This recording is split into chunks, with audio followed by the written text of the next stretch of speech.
Hello, my beautiful friends, and welcome back to another episode of the English with Gemma podcast, which is your go to place for turning English practice into progress. So, today we are going to talk about something super important. This is mastering the art of what we call small talk. Small talk. What is that? It might sound a little bit boring, but here's the truth. Small talk is a big part of daily English communication. Small talk is, when you chat with someone informally in a way that's just kind of filling in space or time. When you first meet someone, when you don't know somebody very well, you will probably engage in what's called small talk. So, why is it important? It's how we build relationships, maybe make a good first impression in a job interview or a setting like that. And today we're going to kind of try and break down how small talk makes you sound more confident and more natural, and how to actually do it properly and not feel awkward or uncomfortable.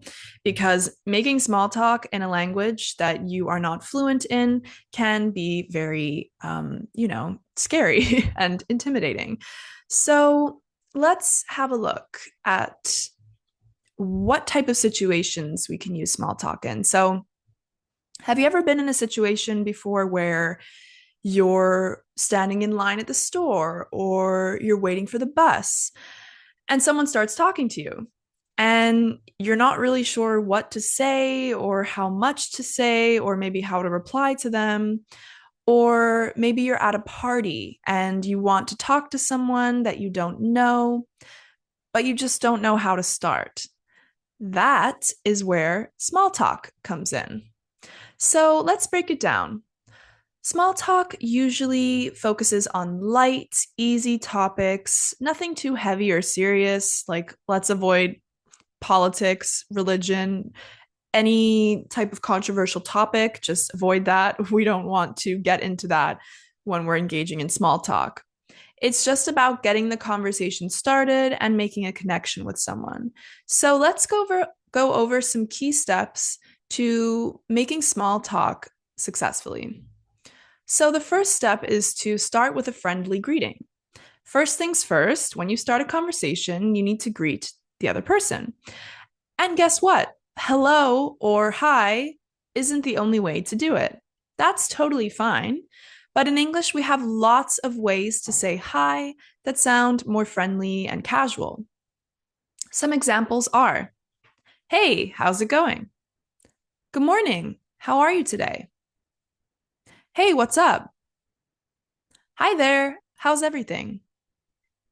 One more time, I'll repeat them. And if you want to shadow me, if you want to repeat after me to try and get the intonation and pronunciation, I highly recommend doing this. It will be good practice. Okay, one more time. Hey, how's it going? Good morning. How are you today? Hey, what's up? Hi there. How's everything? Okay, so see how these are all different? Depending on the situation, you can use different greetings that fit the context. For example, hey, what's up is like super informal. So just make sure you're using that with friends or people that you might already kind of know. But good morning or how is everything might be more appropriate if you're meeting someone for the first time or you're meeting at work or a more formal setting. Remember, how you say it is just as important as what you say.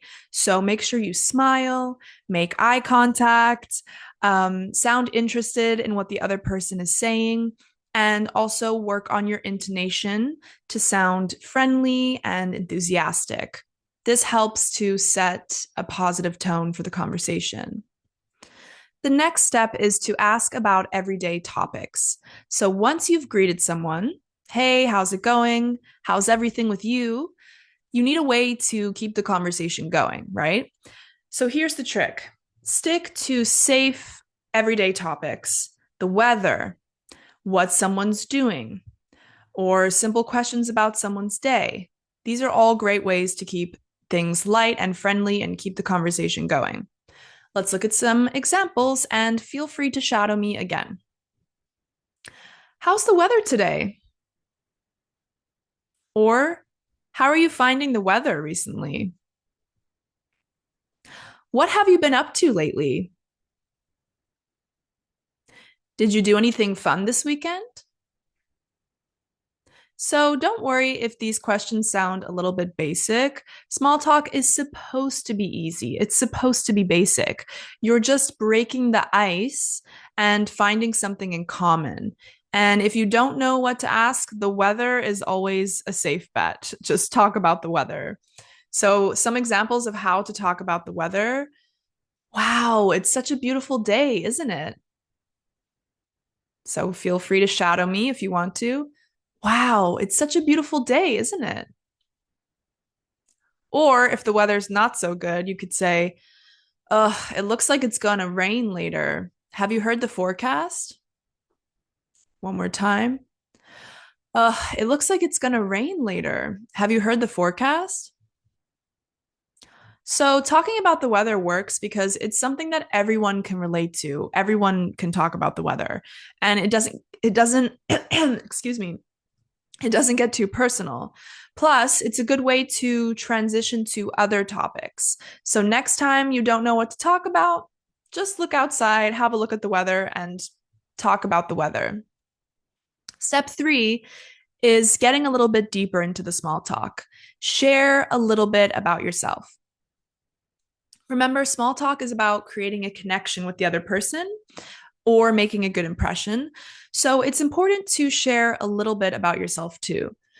You don't have to reveal your whole life story, but offering a small detail can help the other person feel comfortable to open up as well. Let's look at some examples.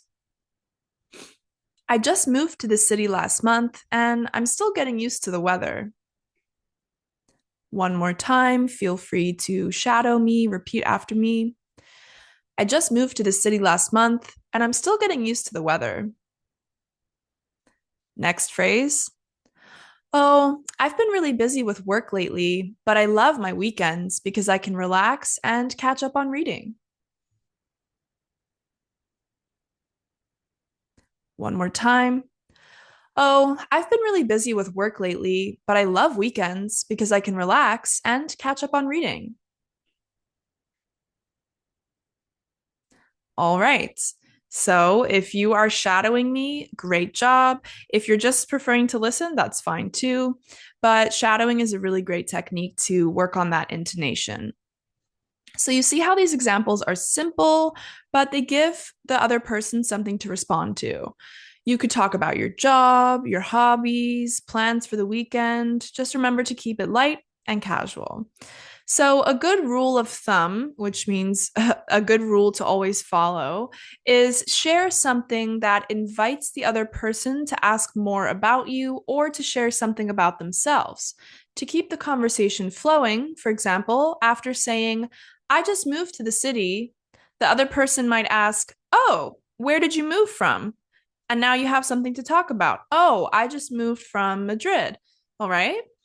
So, step four is taking it one more step further, listening actively to what the other person is saying, and then asking them follow up questions, asking them questions about what they just said. Because small talk is a two-way street. It's not just about asking questions or answering questions. It's also about listening carefully and then asking them follow up questions based on what they said. So, this shows the other person that you're interested in what they're saying, and it also keeps the conversation going. So, let's look at some examples. Oh, how's work going with you? Oh, how's work going with you? It's going well, but it's been really busy lately. It's going well, but it's been really busy lately. Oh, what's been keeping you so busy? Is it a special project? Oh, what's been keeping you so busy? Is it a special project? By asking these follow up questions, you show that you're paying attention and that you care about their answers. And this helps turn small talk into maybe a deeper and more meaningful conversation. So remember, listen carefully. If they mention something interesting, ask them more about it. If they say that they've been traveling, ask them where they've been. If they mention a hobby, ask them how they got started with that hobby. All right. So that's the type of thing that you want to do. The next step is ending the conversation. Sometimes it can be super awkward and uncomfortable to walk away from a conversation and to know how to end it properly and politely. So let's have a look at how to finish with a friendly comment or plan to talk again. Here are some examples. Once again, please feel free to shadow me. I'll repeat each phrase twice. Well, it was really nice talking to you. Hopefully, we can catch up again soon. Well, it was really nice talking to you. Hopefully, we can catch up again soon. I'm glad we ran into each other. Have a great day. I'm glad we ran into each other. Have a great day. Well, it was super fun chatting with you. Take care. Well, it was super fun chatting with you. Take care. So, ending with something polite and positive leaves the other person with a good feeling and hopefully a good impression of you. And hey, if you want to continue the conversation later, suggest doing something together, like going to a coffee or going to an event together. So you could say, hey, it was great talking to you. Let's go for a coffee next week. Or, I really enjoyed this conversation. Would you be interested in going for a coffee with me? So, the most important tip of all with small talk is practice, practice, practice. Small talk can feel awkward and weird at first, but the more you practice, the easier it gets. So, don't be afraid to start conversations with strangers or friends. The more you use these phrases, the more natural they're going to sound. And remember, small talk isn't about saying something amazing or super interesting. It's just about connecting with others, making that first contact, and keeping the conversation flowing. And the more you do it, the more confident you're going to become. So let's do a quick recap before we finish the podcast. Let's go through our steps. How to make small talk in English. Number one, start with a friendly greeting. Number two, ask about everyday topics like the weather or what they've been up to, what they've been doing.